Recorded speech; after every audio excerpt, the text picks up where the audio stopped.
You heard that popping sound in your knee, right? It's me, your knee. And that sound, usually no big deal. Sometimes it's just tiny gas bubbles popping in my joint fluid. It's called cavitation.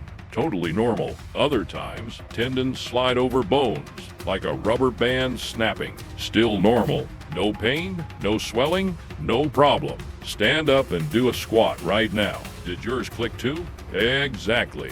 If clicking comes with pain, swelling, or locking, that's when you get it checked. I'm just doing my job. Follow at PhysioGain for more real knee truths.